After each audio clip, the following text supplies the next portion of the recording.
È sicuramente tra le icone indiane più immediatamente riconoscibili in tutto il mondo.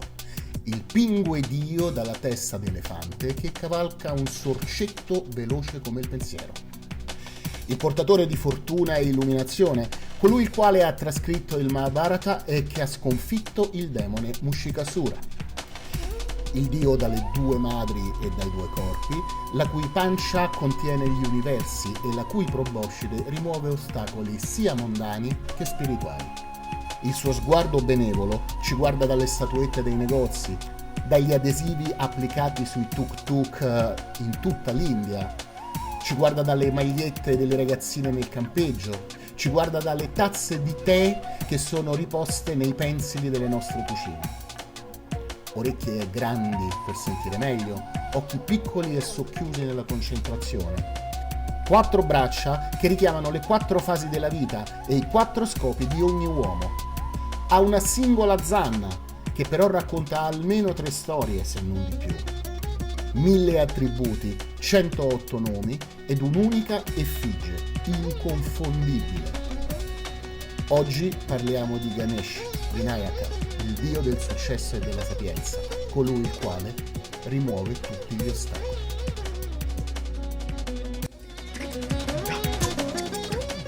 Le storie sulla genesi di Ganesh sono diverse, tutte concordano nel concepimento atipico del dio. In una versione nasce dal sudore di Parvati fecondato in qualche funambolico modo da Shiva. In altre versioni si vede Parvati che gioca alle bambole e che forma un bambino con la testa di elefante e lo fa con l'acqua del Gange e della terra. Però la versione più in voga, quella più ricordata e più raccontata in India, è quella che racconta di come Parvati, aspettando il ritorno di Shiva da una delle sue severissime ascesi dalla durata di migliaia di anni, decidesse di farsi bella con dei fanghi, con i quali poi avrebbe creato un bambino normocefalo. Prima di mettersi nel bagno per completare il lavacro, però, Parvati mette il ragazzino a guardia della sua soglia, raccomandandosi di non fare entrare nessuno. Ovviamente Shiva torna proprio durante il bagno di Parvati e si vede sbarrare la strada da questo piccolo bimbo grassoccio. Shiva, cui non viene permesso di entrare a casa? Sua?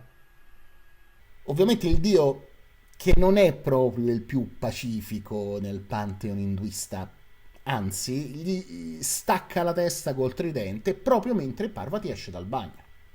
E quando vede il figlio decapitato, perché di figlio si tratta anche se il perplesso marito non ne sapeva nulla, un po' si dispera, ma un bel po' si adira.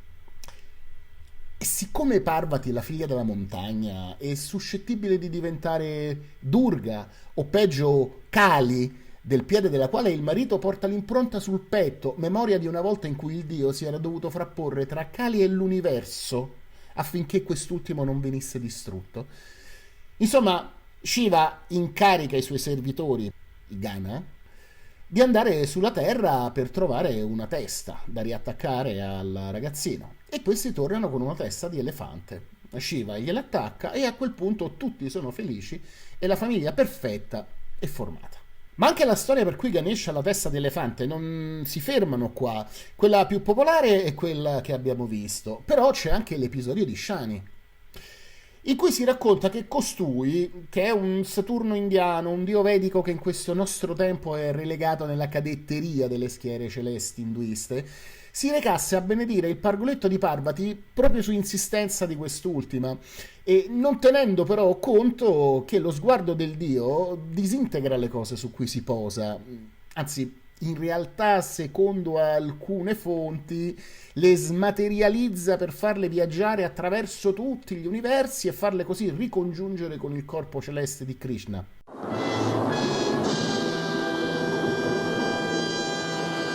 Insomma, Shani guarda il bambino e puff, la testa non c'è più. Ovviamente Parvati si dispera, ma questa volta è direttamente Vishnu che interviene e volando sulla terra a cavallo dell'uccello mitologico Garuda, trova una testa di elefante e la salda al corpo del bambino. E anche qui so tutti felici e contenti. Ma vediamo perché nell'iconografia classica a Ganesh manca una zanna. Anche per questa cosa le storie sono diverse, ma ne indicherò 4. Il pennino divino.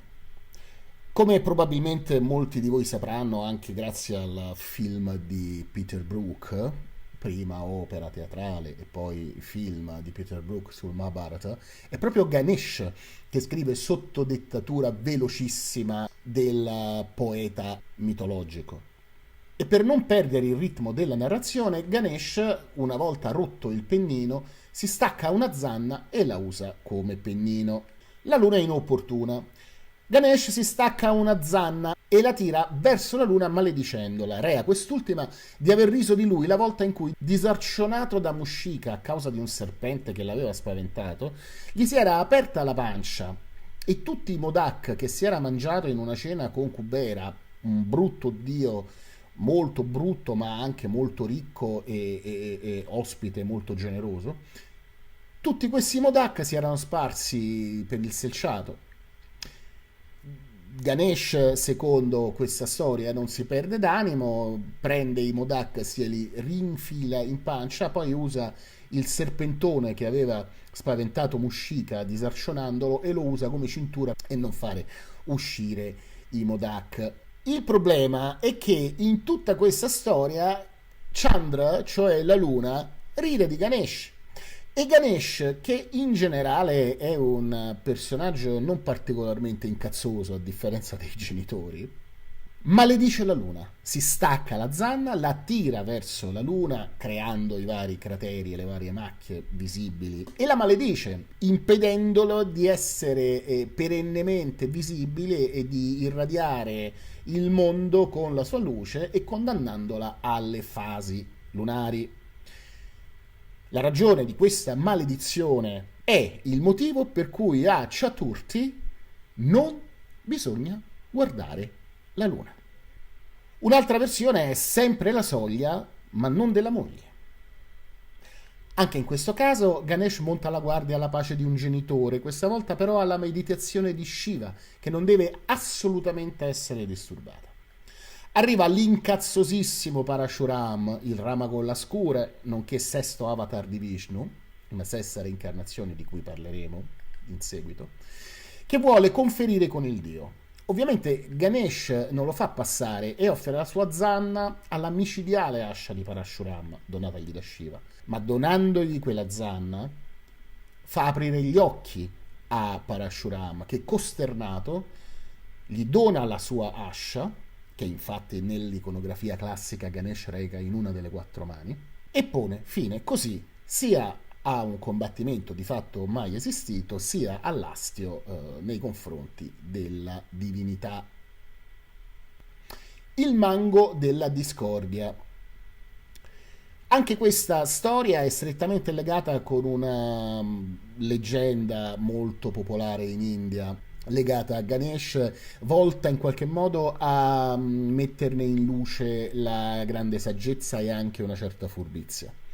Shiva e Parvati organizzano una gara fra lui e il fratello Skanda o Kartikeya, che è il dio della guerra, il Marte induista, e offrono in questa versione del mito il frutto della conoscenza, che sarebbe un mango, a chi dei 2 fratelli avesse compiuto per 3 volte il giro del mondo. Subito Skanda prende il suo velocissimo pavone, lo cavalca e comincia a viaggiare, mentre Ganesh pigramente si alza e gira intorno, a seconda delle versioni, o al padre o alla madre o a mamma e papà.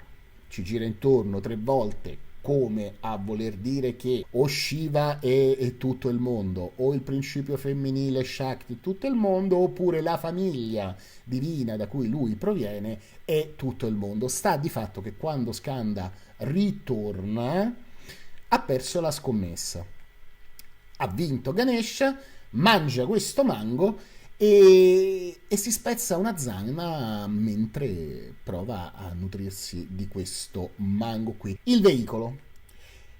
Il veicolo di Ganesh è il topo Mushikasura, come già detto. Anche la sua origine è raccontata in diversi miti, due dei quali sono il Gandharva maledetto, cioè nel Matsya Purana il topo sarebbe un Gandharva, vale a dire un musicista celeste, tale Craunch, trasformato in topo da una maledizione del Rishi Vamadeva, altro personaggio come quasi tutti i Rishi piuttosto incazzoso.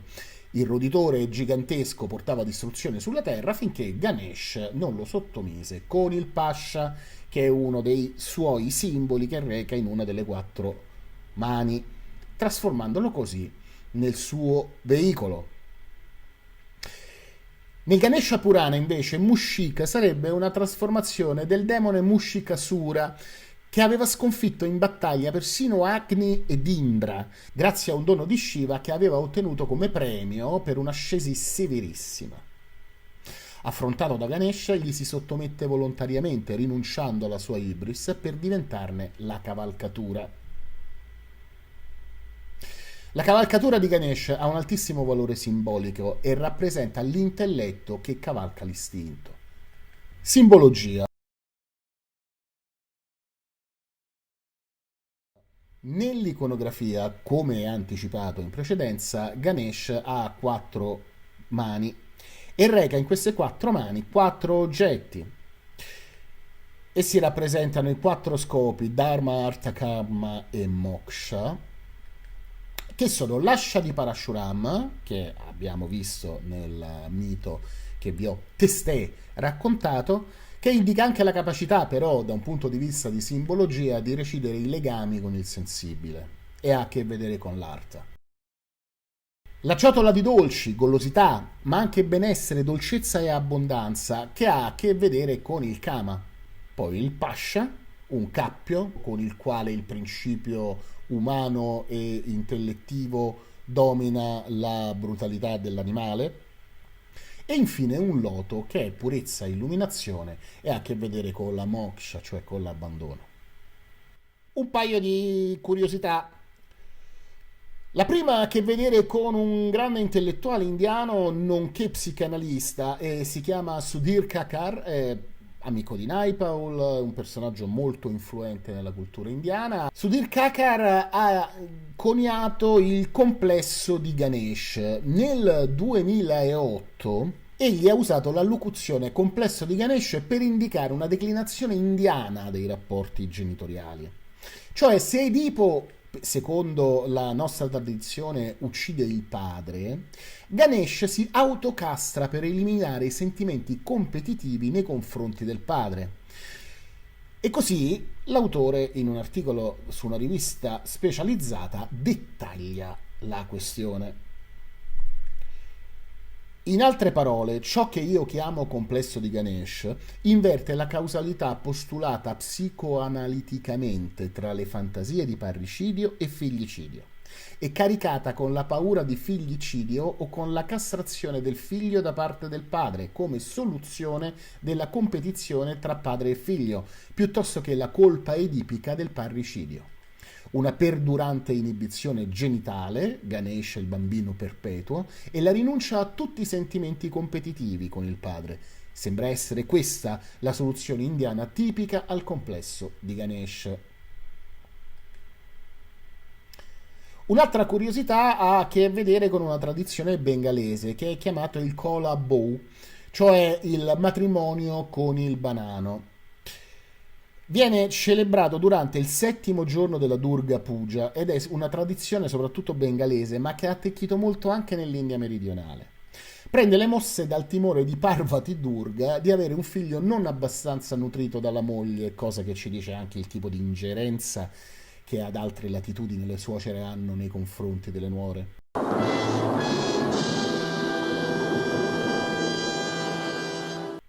Per assicurare mamma, Ganesh si sposa un banano, che è simbolo di fertilità, di abbondanza e sicurezza alimentare per la povera mamma.